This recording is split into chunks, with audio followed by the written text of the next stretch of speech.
Okay.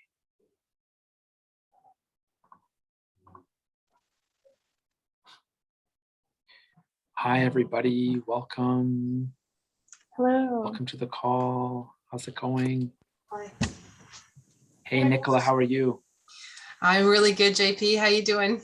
Great, great. Thanks for being here. Hey, Jessica. Everybody. Hi, JP. How you doing? I'm well. How are you? Great, great. Hi, Sally. Good to see you too. Hi. Nice to see you. Hey, Sandy, thank you for being here. How's your Tuesday going? It's good, thank you. Great. I'm in British Columbia, so I'm a few hours behind you, so it's still early here. Oh, great. And I don't know if you know who I am, but Brian invited me to this because I'm assisting him at the Institute of Indigenous Learning this term. I'm a CDP student who's finishing my placement, so. Great, Brian Mallett. Yes. Oh, that's great. That's great. Yeah. How's your placement going? Good. It's just been a few weeks so far, but yeah, I'm really happy that I'm doing it with him and with the Learning Center there. So. Oh, that's fantastic. And, yeah, happy to be here. Good. Thanks for being here. And Sally's in BC as you are, so you're not the only one. Yes. Hey, is it Marge or Marg? It's Marge. No, it's Marg. Oh, it's Marg. hard- Marg. yes. Yes. Yeah. Thanks for being here. How are you doing? I'm good, thank you. Thanks for having me, JP. Great. Thank you. Hey, Joseph. Welcome. Hi, Marina. Marina, you were first on the call today, so you get the gold medal. Hello, JP. Yeah, Joseph and I are from George Brown College from Toronto. Great. So we've been using challenge cards since, I believe it was September, right, Joseph? Yeah, from September last year. And so we found it very useful, and we were promoting it and using it for different purposes, to motivate students, to give them a purpose and understanding what and how they can apply their diplomas and their knowledge and where to apply. And I love that message behind the challenge cards. The world needs you. That's great. Thank you, Marina, for sharing that message with people. I mean, every time a student hears that, imagine what it can do to their self-esteem, their lives, their outlook. So that's really terrific. Thank you. Yeah, we just yesterday had a meaningful conversation with a program coordinator for general business management students, majority of whom are freshly out of high school. And when she asked them why you are here, very few of them actually replied. So Right. we were talking about challenge cards to give them motivation and understanding where they are going. That's a great idea. That's fantastic. And you know what? You might be the difference between them in 3 years or 2 years or 4 years, them saying, you know, if we ask them, where do you want to work? What do you want to do? They say anyone, anything, right? You know, I would be willing to do anything. And we all know on this call how weak of a job search strategy that is. So you might be the difference maker that plants the seed just based on whatever intervention you come up with. So thanks Absolutely. for the work that you do. I am absolutely happy to be in that, crossroad. So thank you very Good. much for this idea and everything. Thank you. My pleasure, my pleasure. So I'm gonna say hi to everybody else who just joined. It's really great to see you all. I should tell you, we run regular webinars every few months on various topics. This one's unique because we didn't invite everyone, okay? We only invited the group that's here, people who already have access to the digital challenge cards. I think that we may have a couple of exceptions on the call, but the spirit behind this is that it's the fall. You're relaunching your initiatives, you're relaunching your campaigns, and we want to make sure that you feel equipped with everything that you need to get the most out of your access to the tool, to get the most out of the challenge mindset, to meet your internal objectives, and to deeply serve your students, as I'm sure you care deeply about. So that's the spirit behind this particular session. And because it's going to be very purposeful and based on your needs, I'm going to ask for your help. So traditionally, when we start, we do introductions in the chat. So we're going to do that a little bit differently today. I would love for you to tell me not only who you are and where you're based, but I'd love to know what you want to get out of today's session. So one example of what you could write is, I forgot how to log in. Like, I know I have this, but just where do I start? Please, what's the website URL? All your questions are accepted today. They're welcome. You could also ask, like, listen, like, I didn't come here for a particular reason or a problem. I just want to see what's up, what's going on, how are other people using this tool? You're also welcome to be here for that reason. If I could ask a volunteer just to get the ball rolling, what I'm asking is in the chat, can you just share where you are, where you're based? You can even share which school or organization you're with and why you decided to come today, what you want to get out of today's session. And that's going to help me because I've got some slides prepared, but I'll tailor the session based on what you need and what you're looking for.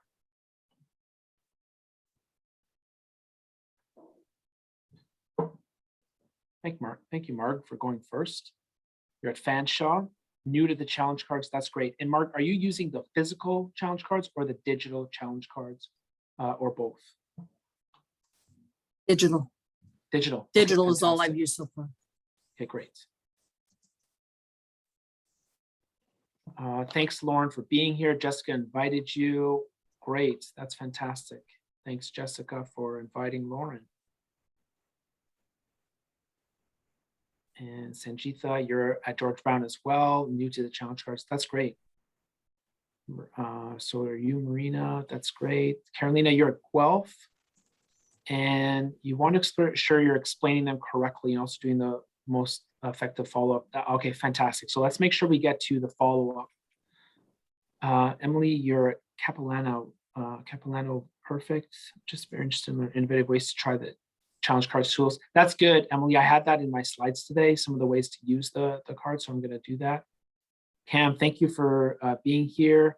Cam's leading a school board-wide initiative using the challenge mindset and digital challenge cards, challenge program in really innovative ways.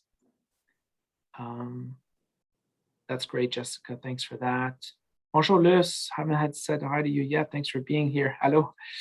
Oh, new job for Luce. Oh, that's so cool. Okay, great. Good to know. Lucky at George Brown. Hey, Nicola. Hey, Sarah. Seeing how others are using them. Sandy. Okay, that's good. Joining. Hey, Nancy. Oh, thank you for acknowledging that. That's great. And Joseph. Okay, good. That just gives me a good sense. And I'm wondering, Camille, I know you've got a lot on the go, but I just want to make sure I cover everyone's needs. Would you mind just taking a quick look at what everyone said? I want to make sure that we have it all on our roadmap. So if you could just take a quick look, I'm going to dive into the topics that we've got lined up. And then if you, I don't know if you want to add it as a slide, just a few bullets, that would really help me. I know I'm asking you to improvise, and I also know that you're all over it already. Okay, good. Thank you. Okay, great. As usual, I'm going to use slides for the session, and you've got access to my slides. I'm going to give you the link for that so that you can follow along using the slides if you'd like to. And here they are. Terrific. Okay, can someone let me know if you've got, did you see that the slides come through?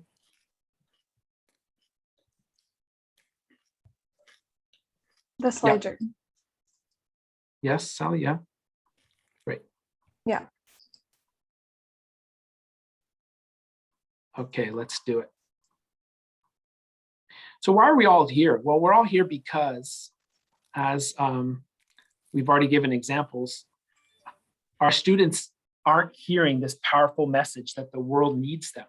And you have access to a really simple, engaging, transformative tool that can help them change their minds. And we wanted to remind you of what's the purpose behind this challenge mindset and how does it fit in with all the other campus initiatives that you've got going on, all your other priorities. We'll do a refresher on how do you actually log in and sign up and use the tool. And then we'll talk about, well, how do you follow up and actually ask students about it, use this in a workshop. so that hopefully you'll have a lot of inspiration and concrete ideas that you can take so that you'll feel ready to do a debrief of the challenge cards this week. You'll feel ready to organize an event, maybe later this month, and that you'll feel equipped with everything that you need to get going. We know that our students are running to this issue of falling in love with job titles, falling in love with the idea that career development is about picking one job title. And those of us on the call, we know better. We know that there's so many limitations with pigeonholing yourself into a job title too early on, and that it really holds our students back. It causes tremendous amount of anxiety, and we want to free them from that. So to help free them from that, we've got this really simple idea. What if we looked at challenges, problems, and opportunities first, instead of limiting people to job titles? And when people do that, regardless of their age, whether they're 14 or 44, they learn that the world needs them because they see so many different problems, challenges, and opportunities that they can work on. And that gives them a sense of hope. So it doesn't matter who you're helping. If it's Jasmine who says, I just want a job, if it's anxious Alex that really has no idea what they want to do if they feel lost, maybe linear Lucy who's only focused on what can I do with my major in biology? Can I become a biologist? Is that it? Or maybe you're meeting with someone in mid-career and they need a change. There's all sorts of different people that you help. They all could benefit from seeing the world through the lens of a challenge mindset. I know that when I've worked with job Jasmines, they might be looking for the perfect job. And I don't want them to do that because it's very difficult to define perfect job. Perfect job is only one time on a continuum of an entire career. I want to teach Jasmine to create exciting options that she can explore. Anxious Alex is discouraged and stuck. They're so low energy that they're not even doing their homework for their classes. I want to transform them so that they're taking action and that they feel engaged. If I'm working with a linear Lucy, it's very simple. I just want to broaden their horizons. And if it's mid-career Mel, some of these people sometimes struggle with finding what's available, what's easier, what's well paid. Another thing I've seen from mid-career individuals is that they want something closely related to what they've already done because there's a lot of safety and security in that. It feels like it.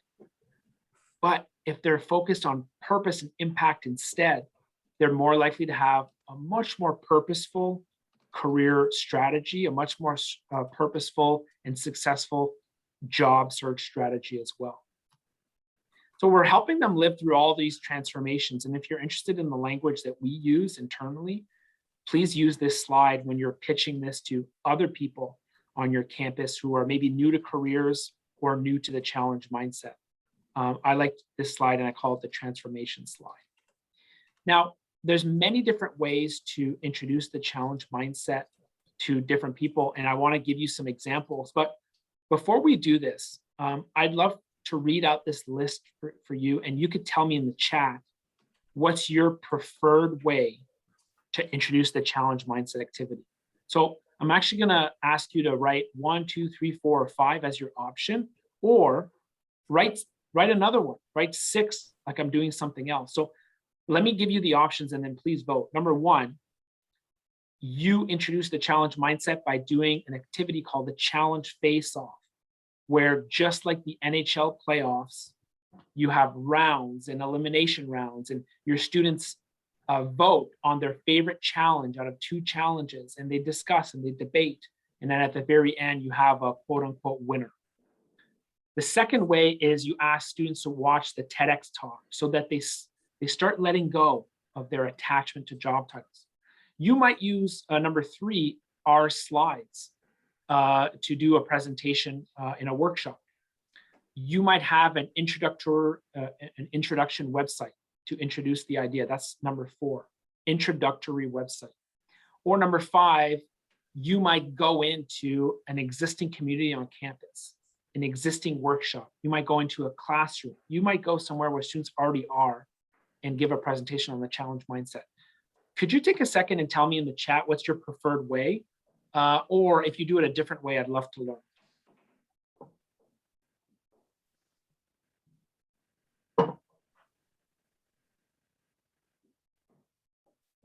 Okay, we got our first 3 votes are for 5.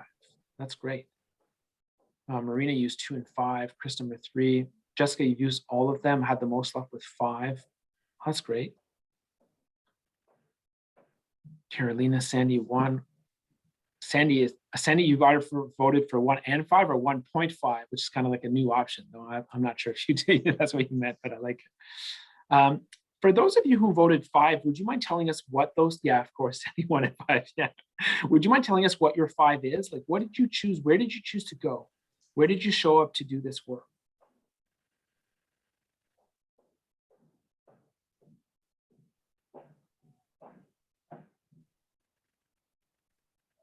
Anyone want to tell me either in the chat, or even you could even unmute if you wanted to tell me which community you joined?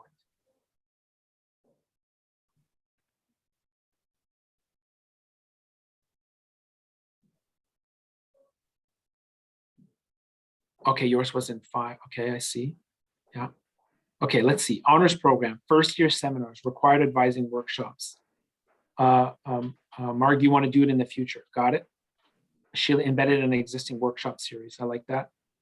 Embedded in workshops. Same for Joseph. I like that. Great. Cam, you chose other, and you had a great title for it. What was it? Disruption of the status quo. I like that. Would you mind sharing with others what that means?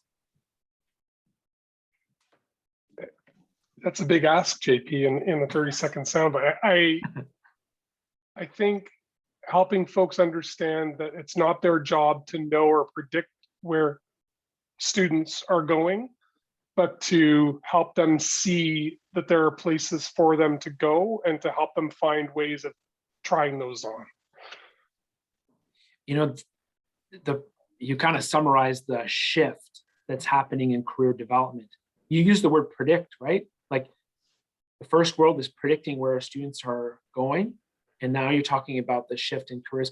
So let's remind everyone on this call, like you either know this, say this, or feel it intuitively. We can't predict.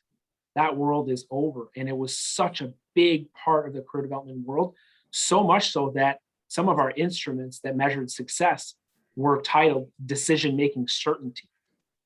Like the items that you would, the questions, that you would share with students to measure the success of your intervention is that the confidence interval of the occupation they chose. Like that's how deeply embedded the job title mindset is, even from an academic perspective in careers. And you could still go to career conferences and learn about those types of tools that are still being used. But I think we're all here today because we believe in a much, much different present and future than other people do. And we know that shifting from predicting to opening up possibilities, just like Cam has so many benefits to our students, and it has so many benefits to our schools. Because if our students believe in themselves and their potential, they're actually going to be engaged in the classroom, regardless of their age. And that's why careers is so valuable on campus. I'm really with you all on this journey to make careers, 2 times, 5 times, 10 times more important as part of the education experience. We're not in the game of matching kids to job titles. We're not in the game of being a pipeline for the labor market. It's way more than that. Career work is not just in the interest of serving companies and ending their skills gap. It's in the interest of serving the individual and reaching the potential of education, of what it can do in the first place. Nicola, I love that you added this idea of self-efficacy. That's great. Okay, the next thing I'd like to do is show you, some of you have never seen what it looks like to actually go on the website and sign up. So I'm actually going to show you what that looks like. But let me pause here to see if you've got any questions, comments, or reactions to what we've already shared.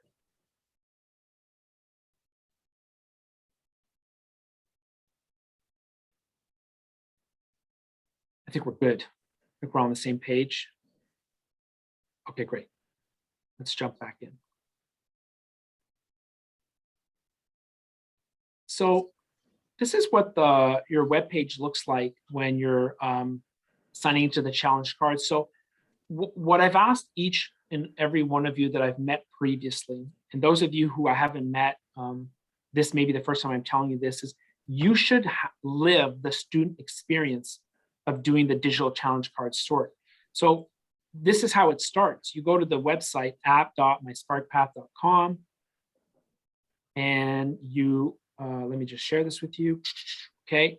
And then you can go sign up or get started. And when you click sign up or get started, you're asked to, who are you? And I want you to be the student because I want you to live the student experience. There are no teacher accounts. There's a handful of you that have a school admin account if you actually set it up for your school. But the majority of us, we're all going to use the student account. And the sign up process is very simple. It's very intuitive. You put your name, your last name, your email address. The only special part of the sign up is your code, your access code. You see, I've got all sorts of access codes here that I've used in the past, but your access code for your school might be school 2021, your name of your school, and then you enter your password. So George Brown will have their own code. University of Guelph will have their own code. That's what you need to sign up to be able to do. Does anyone on this call, do you not have your code? Does anyone need us to find your code for you, or maybe you've lost it, you don't have access to it? If so, either put your hand up or send me a little note. JP, I can't remember, to be very honest. Cam, you may have sent it and I don't remember, but please, if you could send it again, that'd be lovely. Thank you guys. Apologies if you sent it already. No, that's the purpose of this call. So no worries at all. So Sally can help actually, and be careful, Cam. You might be finding it for Tatiana, but if Sally says I'm on it, you're in a race right now. It's you versus Sally. And I got to tell you, don't stand a good chance. And I'm distracting you while I'm talking. So things are going really poorly for you, Cam. I'm kidding. I'm saying this because Tatiana works with Cam and Cam knows their access code. So Sanchita, you don't have an access code yet. Which school are you with? Because we can go get that for you. So I am with George Brown College. Okay, great. I very recently joined, just 4 weeks fantastic. ago. Thank you. And your teammates, I think you've got a few teammates here. They may be able to give you your code. Maybe. I have Felicia and I think Marina. Great. And Mark, we're going to go and find yours as well. So that's perfect. That's exactly the point of this call. We wanted to make sure that you knew what code you had, or if you didn't have your code. So we'll set you up with that. Thank you, Sally, for doing that. Kemi volunteered to find Fancha. Well, there you go. Now we have 2 people working on it. And Maria, I can meet with the JBC team and provide the code. Great. Yeah, you can either do it now through the chat. You could send it individually through the Zoom chat if you'd like, or if you prefer, you can obviously send it to them afterwards. But the spirit behind that is that you go back and live the card sorting experience. And I should tell you that when students do this, it takes between 3 and 12 minutes for them to complete the sort, depending on their style of how they do it. Let's go with your question, Sandy. Thanks. Maybe you'll get to this a little bit later. It definitely took me more than 12 minutes to do it myself, but I'm slow at stuff like that for sure. Take more time to think about it. But I'm curious, it was a very obviously individual experience. And I'm more curious if you're going to touch on how you use this in a group setting, or how you'd facilitate this, with a group as opposed to just doing an individual, going through the individual process. Yeah, your questions are terrific. So first of all, let's practice our Zoom skills, okay? I want you all to look at there's a button called reactions, and you can do a thumbs up, okay? So we're gonna do a poll using the thumbs up function, okay? So if you, let's do it this way. If you, like Sandy, also took more than 12 minutes to do the sort, use the thumbs up.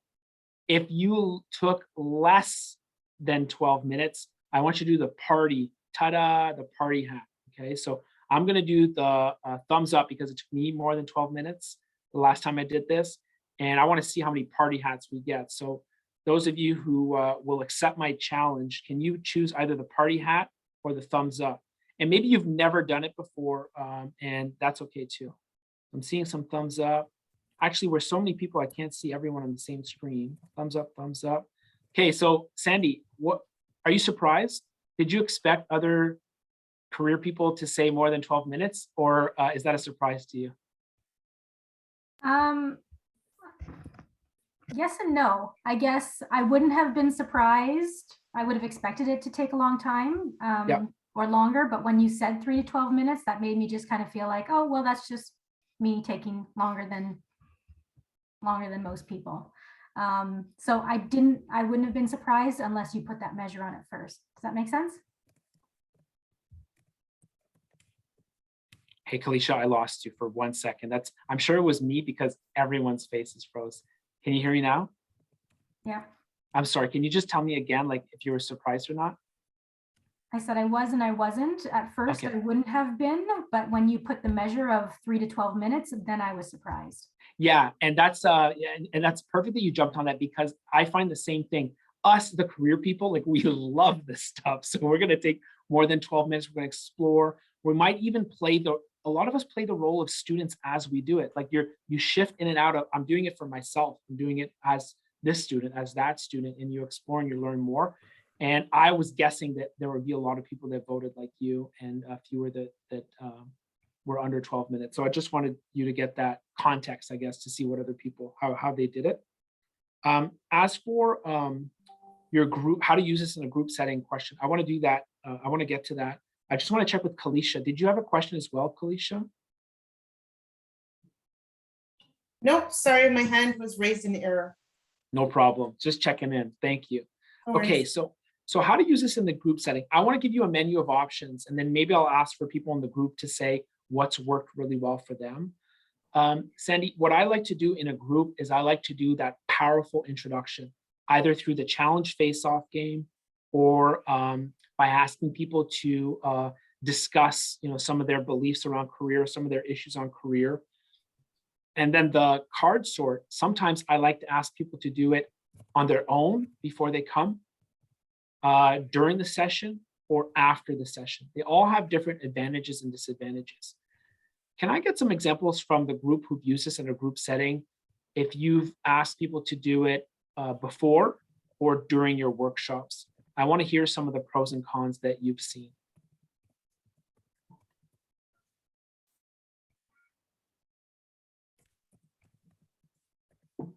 I would say one of the pros to having them do it during is if you ask them to do it before, inevitably some of them will not do it. And then we'll either have to do it while you're talking or miss part of the presentation. So I usually just do it right there when I'm doing it with a group. Great, thank you. What about you, Cam? JP, my reflection is actually with you facilitating it and I was a participant. And I think maybe echoing what Jessica is saying, I found you didn't give us enough time, but that was actually the perfect way to facilitate engagement with the process because I wanted to go back. So you sort of had me on the hook because I wanted to do more reading and I wanted to read the back of the cards and I wanted to do a better job sorting them. And I think it was contextual. I think if I'd been sitting in a room by myself flipping cards, that's probably what I would have been doing. But you had me doing more than that by virtue of the process. Thank you. Your idea makes me think about the diversity of people that you're serving. Like think about all the different learning styles. I just want to call out a few of them because that's what I really see as my role, is sharing a menu of options for you to pick from because you have real expertise in who exactly you're serving. And Sandy, that's my facilitation style, by the way. Some may find it frustrating. It may be easier if I just said exactly the way you're supposed to do this always at all times, but it's not my style because there's so many different people on this call that bring different skills and are serving different audiences. So back to Cam's point, what I've seen when people use the physical cards, they're all together in the same room, they take less time with the physical cards and more time with the digital cards because there's a social pressure when someone finishes first and you see them finish and they're sitting there at their desk, they're looking around. It kind of creates this momentum for the whole group to finish faster. If you're doing a session with the digital challenge cards, sometimes as a facilitator, you're tempted to speak while they're doing it, and that's really disruptive. Especially for people who are bothered by that noise, right? So if you commit to giving people 10 minutes, 15 minutes, You have to have that discipline to say like, hey, like, you know, I'm giving you that time. And you may do something like you may ask students to ask questions in the chat instead of through audio so that they don't disturb the other students. Another learning, well, the learning style that Cam made me think about is that, you know, 15 minutes won't be enough for a couple of those people.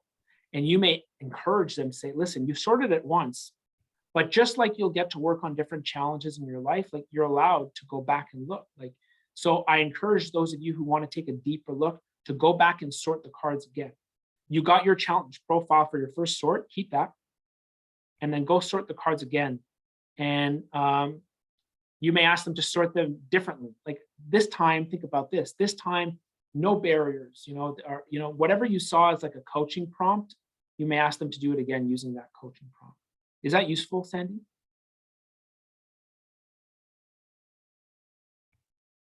Yeah, great. And I like the idea of sending it beforehand, you know, but Jessica highlighted one of the issues with that is that it's really hard to facilitate a session where half the group has done it and half hasn't. You could plan for that purposefully by saying half the group who hasn't done it, in the next 15 minutes, you're going to do it. The group that has done it, here's what you're going to do. You're going to get started and you're going to work on this. You're going to answer these questions, right? And if Sally, would you mind sharing the link to the educator guide in the chat? One of the activities you could pull for that other group is that they start debriefing why they chose their challenge card, which is the most important part of the activity. Why did you pick that card? What difference do you want to make in the world when it comes to that? What skills do you have that could contribute? You could be creating small groups where people share that. You could be asking people to write that in a journal that they submit back to you. But the meaningful debrief is the most important part of the activity because then they tap into all sorts of benefits about purpose and meaning. That's what's going to drive, you know, the rest of their career exploration activities. Thanks for sharing that, Sally. Jessica, did you want to add something? Yeah, I was just going to really quickly add, I do think it's nice to send it out beforehand. Usually the ones that want more time, they know that about themselves. So they'll take the time then to read it through, look it through, but then also provide time during the session. So I think it's kind of nice for both because then you hit at two preferences potentially. Great. Okay, great. For those of you who have done these activities, what are your favorite debrief questions? Did I hit on them already? Do you ask something slightly different? I'd love to hear from some of your ideas.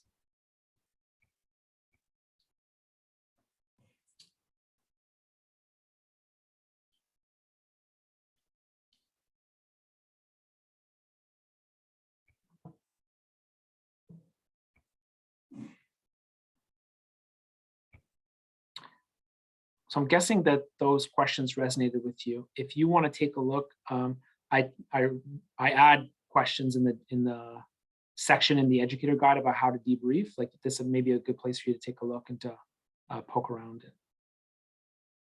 Okay, we talked about logging in. We talked about integrating the activity. I wanted to give you some examples of ways that this can be used.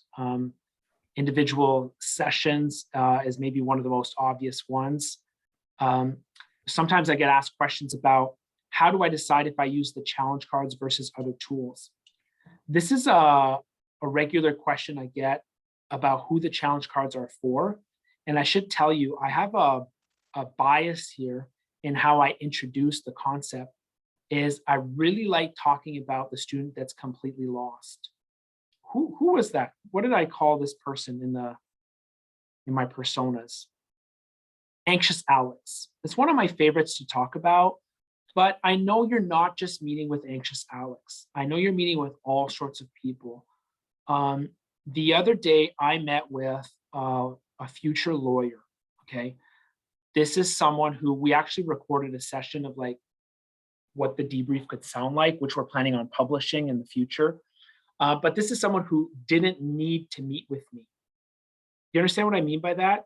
Have you ever met with someone who felt like they didn't need to meet with you? Like they're not sure whether or not they should be there, they feel forced to be there?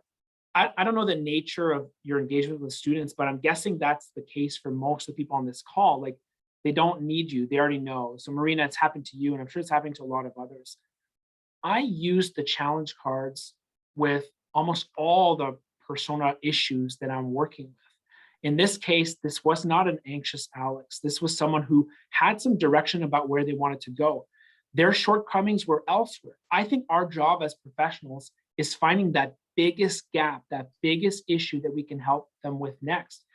And if you think about a lawyer, if you've coached law students, a lot of them have followed a specific, prescribed, very clear linear track to get to where they are today. So when you suggest career development activities that they haven't been told before, it can be very enlightening. It can be a big culture shock, that like, how come other people haven't told me that I need to be proactive about which firms I want to work for? I've heard a little bit about networking or doing informational interviews with other lawyers, but I don't know the value of that. So I use the challenge cards as an icebreaker to bring up these topics of like, okay, these are the problems that you want to work with. Well, which law firms are working on these types of issues? Which specializations are lawyers obtaining, and how are they learning what they need to learn to be able to do that? Which part of that are you already getting in your classes? Which part do you have to get outside of the class? Who can you meet with that can help you do that? So I use them as a prompt in individual sessions in nearly every context, even if it's not your typical anxious Alex. Another question I get is, how do I use the challenge cards in comparison to other tools? Well, when I hear other tools, I generally see self-awareness tools. Some like to use the Strengths Finder, Focus 2. It could be personality, it could be interest, it could be values. And I think that the challenge cards serve very well to inform the process of career development with labor market information. Labor market information that happens to be aligned with your purpose and the impact you want to have on the world. So for example, if Focus 2 is embedded already in all your workshops, you might use the results from that assessment to say, okay, well, in Focus 2, you learned about some of the ways you can have an impact. You learned about some of your character strengths. How do those skills contribute to the challenge that you care about? And you might say, well, as someone who has a potential talent area in communication, when it comes to the challenge of increasing sustainable energy, I might not be the technician that improves the efficiency of solar power, but I might convince businesses that, or business owners that own commercial real estate to install solar panels on their roofs so that they, save on energy costs, because I'm a good communicator. So that's how I want to contribute. And this is the type of language that you want to empower your students with. Okay, let's talk to you about individual sessions. Any questions, comments, reactions about how to use the cards in individual one-on-one sessions?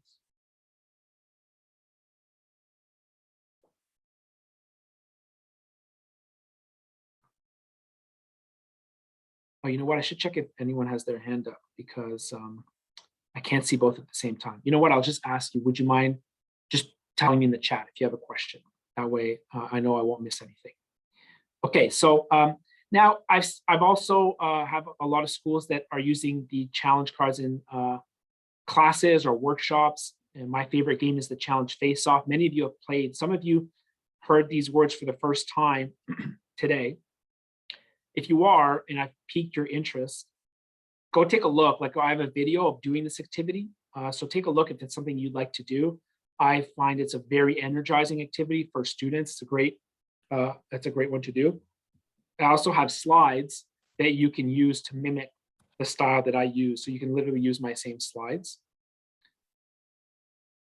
Okay, great. And Maria, you said, I have students use the tool and review the report with them afterwards. I like the action plan that comes with it. That's great. Yes, there is the challenge profile that students can use to build an action plan. And thanks, Jessica. I love it too. Okay, I've also used it, seen it used in career fairs, employer fairs that are on campus. I know that University of Guelph, Nicola, you organized a great conference where you featured the challenge mindset, not necessarily the cards as part of the learning. I've got a video here embedded in the slide if you want to look at how it's been used in a career fair, if you're interested in doing that. It's a great way to engage students, and it's a fresh, different way to do it. And I love the way that Western did it as well. I've seen it used in orientation. Jessica mentioned using it with first-year students. And I've got a couple of examples of how that's being done now. Let me see if this is still a good website, good, valid website. Yes, great. That's one example there from the University of Guelph. Great. Okay, so there's some links here if you're looking for inspiration for how to build your web pages. Here's McMaster's link. And this is an interesting one because you may get students that are already visiting your website that are looking for career information, and you may put the access to the digital cards directly there on your website.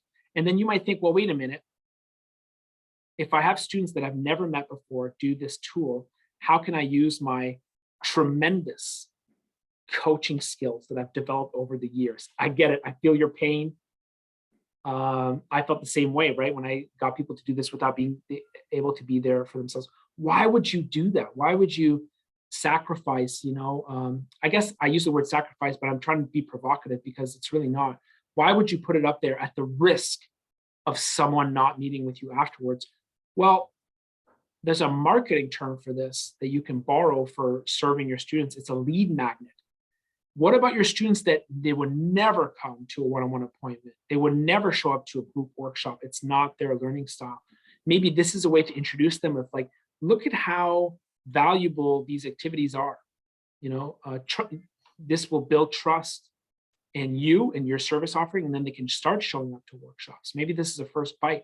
Of course, they will get a ton of value by meeting with you one-on-one, but you may decide to put that as a feeder for you to get even more students interested in the work that you're doing. I've seen that done at many schools. Okay, let's go right back. So just go even further, I'm not sure how many of you are involved in recruitment, but we do have a few schools that have used this for recruitment, and I've got a link for you to check out for how the University of Florida is using this for recruitment as well, if you'd like to do that after the call. I like that example because you're even helping undecided students, they were helping undeclared students, they were helping high school students using the challenge card, challenge mindset. And you're part of a community of over 100 schools that are subscribed to the digital challenge cards. There's over 25,000 students that have done it. And on our end, we're very committed to improving their experience, serving them more deeply, and that's through serving you more deeply.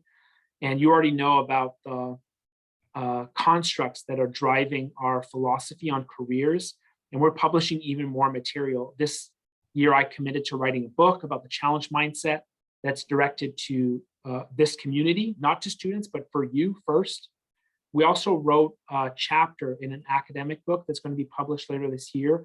So I'll make sure to update you that on our mailing list, where you'll see some of these connections with other important career ideas from the theory. Cam, I included this really inspiring example that you shared with us about a disengaged student moving from being a non-attender, being disengaged, having a very limited idea about what they wanted to do later, because I love this example of the difference that you all can make in the lives of students. And the transformation for this person that I'm going to share with the group is that the student who lived this challenge mindset experience, they started showing up to class, asking questions, seeking their own answers. They're interested in more possibilities. They're doing more work to get the credits they need to graduate. They're exploring some tough academic subjects that they had previously disregarded. They're actually trying to get good grades, and they're looking at more opportunities at college. I love that because it's just like how many minutes did it take you to change this person's life This is why I feel like I'm really lucky to get to do what I do, and I'm sure you feel the same way based on the impact that you have on people's lives. So that's what I wanted to share with you today. And maybe a question to start us off in our Q&A is, what other ways are you using the challenge mindset to help change the lives of the students that you see? And I wanted to open it up for questions, but maybe I'll ask you, Kemi, just from your scan that you did initially of people's requests, what did I miss that people have asked for? It was mostly just about that, right? How others are either using the challenge mindset, or was a lot of new users who maybe wanted some starting points. Okay, good, great. Well, it looks like I covered a lot of bases. Anybody on the call, like something I missed that you wanted to talk about that we haven't covered yet? I always have lots of questions, but if someone else has a question first. Sandy, start us off, inspire others, and then look at the difference you're going to make. Okay. So students that are, in a program, let's say they're already started and they don't like their program and they're trying to figure out what to do next. I'm going to be probably using that with a student who's going through that right now. I'd love to hear more about how people have used that as one question. And then my other question is, so a lot, what I've noticed, and I've only gone through this once, but there are themes even within the cards. So like there's a whole bunch of cards that can be kind of grouped into the helping themes. And for someone who's really drawn, for me, for example, into those helping careers, it's like, how do you choose just 3, at the end? I want to choose all of these and I don't know. And then there's so much more than 3 choices. I guess, what are some follow-up activities for those people who don't just have 3 distinguished, like top 3 choices, where they want to, how do they narrow them down? So what do you do to further that exploration? I like to yell at people, Sandy. I just yell at them, you have to pick 3. This is the way careers works. I'm kidding. Okay, you got a bunch of great questions in there. The first group you decided to help, Sandy, are students who are thinking about changing their program. Is that right? Great. Let's make this a community coaching moment. I've got ideas about how to help those students, but let's tap into the power of people who are on this call. Those of you who have coached students who are changing their minds about what they want to do, what advice would you share? Or what's worked, or even share what's not worked when you've used the challenge mindset to help them process that?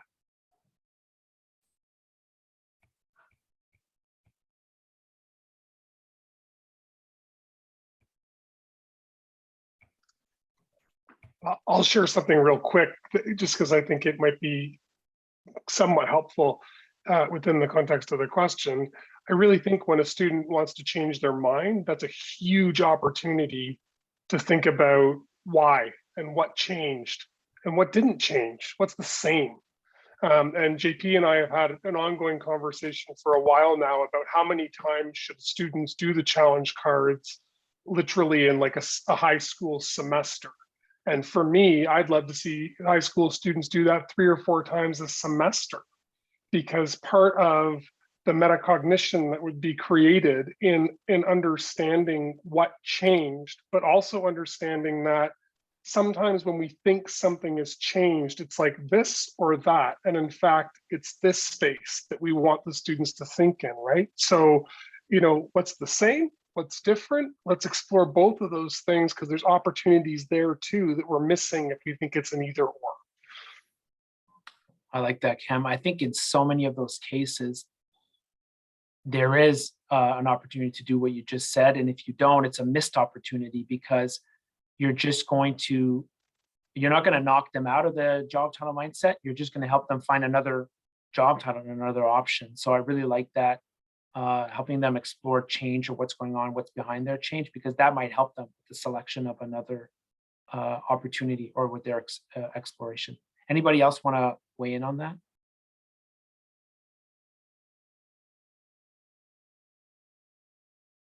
Yeah, sure. It's kind of to echo on top of Cam's perspective, which I love. I think it's also us letting go of the expectation that they need to choose something.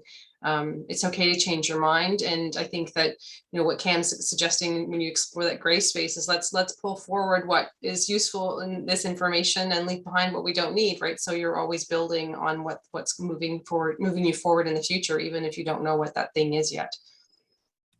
Yeah, thank you. Another thing I'll add, Sandy, in the mechanics of the coaching is that once students choose a challenge, you can help them explore companies that are working on that, the people who work there, and what they need to learn to be able to do that.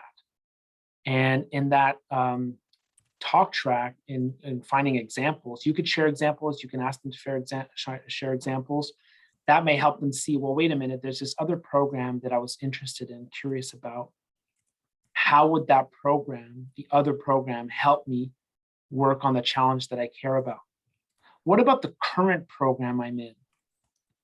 Maybe there's a reframe there. How does the current program I'm in help me contribute to the challenge I cared about? Maybe in a different way than I originally expected. Just as an analogy of a different situation, Sandy, I used to do career coaching with adults as well.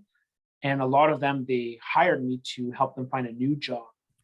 But what most of them don't do is they don't try to recreate a new job at their current companies or change the current job they're in, which that's always an interesting option. And sometimes that's a bigger win than even changing jobs in the first place.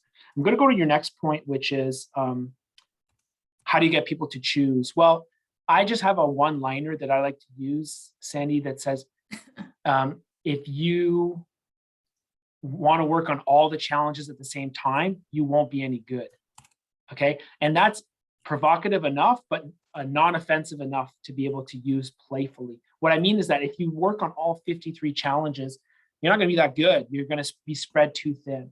So I think that's a playful introduction of the concept of like, there's some power in making choice. And it's just a very light way to introduce it. And I really believe that the challenge cards were designed to help your students develop the challenge mindset. So if you say, Sandy, that your student is at the intersection between two challenges, that's a great discussion because it could allow them to create their own challenge card, the one that really speaks to them. And I see that not as a mistake that, you know, oh, we didn't include all the challenges that exist, but as the purpose of the tool. It's to help them develop that challenge mindset so they can do that. So sometimes making connections between two cards helps. Sometimes creating their own card helps. Sometimes it may help them to say, well, which one do you want to work on first? And you might tell them, Sandy, listen, if you're not ready to commit to go from 5 to 3 challenges, here's what I recommend. Here's the light research for all 5 that you have to do. And once you tell them like the next steps for researching, that may say, okay, you know what? I don't want to do that much research for all 5. Okay, I'm going to do just these 2. I've seen that work as well. How did we do? Great, thank you. Great, thanks for your question. Carolina, great question. Thanks for your patience. I feel like sometimes students are still overwhelmed about the amount of work the research will be, or the challenges seems too broad for them. I completely agree. Let's start with the first. The amount of research. What I just said, for us, that's not as big of a task as for students. I just said challenge, companies, people, jobs, learning. For a student who's never done that, that could be very intimidating.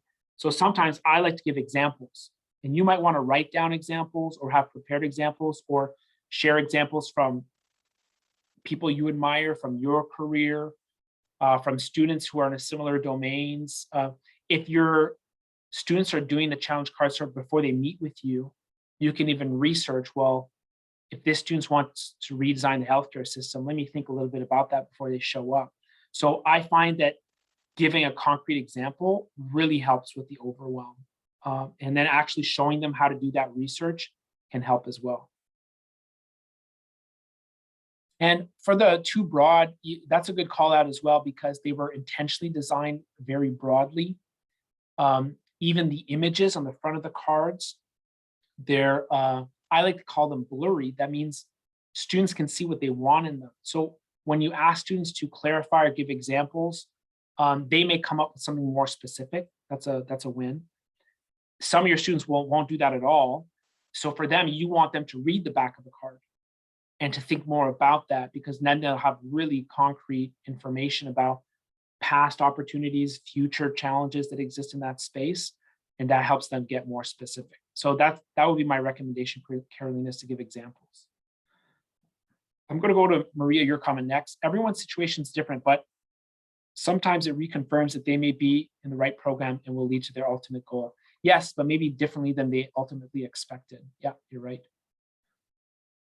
Cam, you said, how's the program working for me? Oh, good. I know what that's connected to. Yes. Maria, it was amazing to see the transformation from being unsure of themselves to completely confident. Oh, I love that example. Can you elaborate on that, Maria? Like what context or what happened? And what did you see, by the way? Was it their face, their tone, or something they said?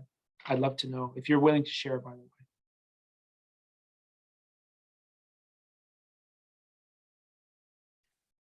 I'm going to unmute myself so I can answer that.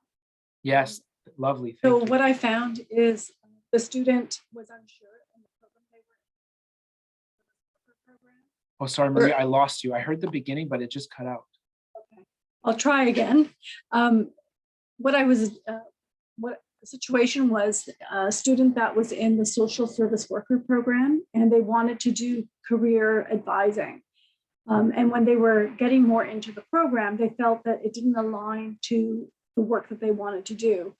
And they did the challenge deck, and then we reviewed the report, and I looked at the transferable skills and how it really supported what their goal was.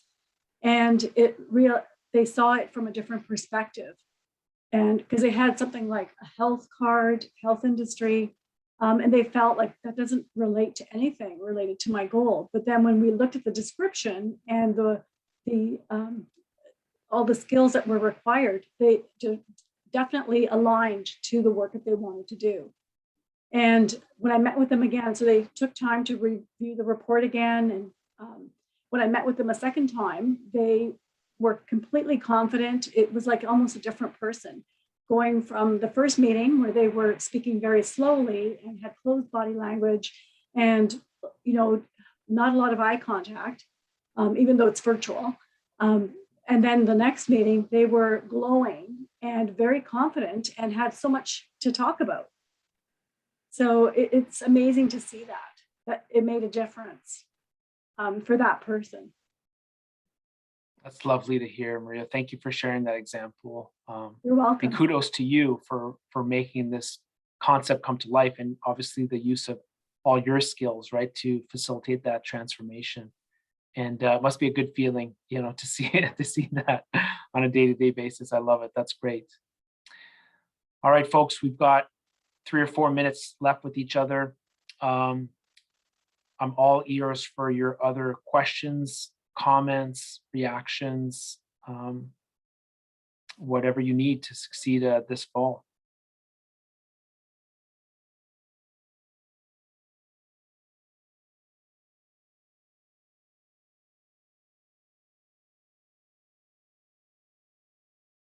Okay, well, we covered a lot of good ground today. I'm thrilled that you decided to show up. I'm thrilled that you're going to use this tool to help people. The only example that I didn't hear today that I sometimes hear is about how can the challenge cards help me get a job? And because, again, of my bias of, I like giving examples of, well, maybe it's not like the person Maria described, but someone who didn't have a clue or who wanted to change, someone who was suffering. I tend not to talk about how you can use the challenge cards to get a job, but I think maybe that's a webinar we could do in the future. But just like that lawyer that I spoke about earlier needed some help in networking, in being proactive about identifying target companies. There are some students that are currently writing cover letters. They're currently rewriting their customizing their resumes to companies. They're preparing for interviews. Embedding the challenge mindset with a labor market lens on what's the point of this actual company and how will I help them can be a huge help and can have the same transformation from not confident to very confident that that students are looking for. I'm currently hiring now at SparkPath for a community coordinator role. And for me, some of the ideas, the challenge might start becoming clearer being from on the hiring manager perspective. So for example, for this job, there have been 100 applicants so far on LinkedIn, and then maybe 20 or 30 of them are a fit, to go on to the next stage with as a small assessment. But in my mind, I know that there's a handful of those applicants who are going to go above and beyond to submit an additional research project, very similar, Sally, to what you did when you applied successfully to SparkPath and got the job. You did that. You did a special project on analyzing schools. It was your own initiative, had research, had depth. I think these measures to stand out as a top candidate is really important to share with students because it demonstrates your understanding of the challenge the company is trying to solve and how you can help. So I think perhaps that's another potential webinar that we can do in the future to give that type of insight to students on how they can stand out amongst the crowd of all the other applicants. And for a lot of us, the formula that I use to help students is that instead of spending, 100, if you have 100 minutes, instead of spending a minute applying to 100 jobs, you spend 10 minutes per job applying to 10 jobs, but being more serious about your application. So that's a lot of the coaching that I provided to students who were looking to get hired. So that's the other example I would add. Okay, Joseph, I'd like to hear how the challenge card was used in the career fair. Sanjita, I'm really looking forward to learning more and starting using with my students. Thank you for saying that. So Joseph, let me give you a quick example and then I'll let everybody go. I would really recommend, Joseph, you go see the video that I recorded with the University of Western Ontario because it explains how Jennifer Bader, the lead there, set up her day, set up the event, what she got from it. Essentially, she asked students to fill out the challenge cards before the event. Once you knew your challenge card, if you want to reverse engineer the brain, you could go see which companies are going to do that. And then she even had a discussion guide for what employers could say and what students could ask once they go to the booth. So they could say, well, how are you working on reverse engineering the brain as a discussion prompt, which was really useful. So Joseph, go check it out. And if you have questions, please do email me.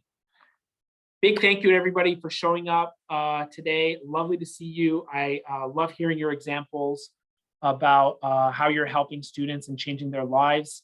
And I look forward to continuing to helping you this semester and this year. And thank you all for the lovely work that you're doing. I appreciate it. Thanks for coming. Take care.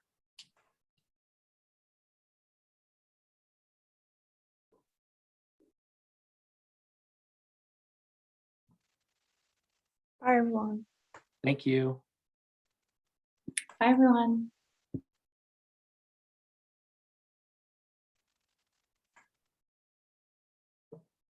All right. Thank you, Yen. Thank you, Maria. See you next time. See you the next one. Bye.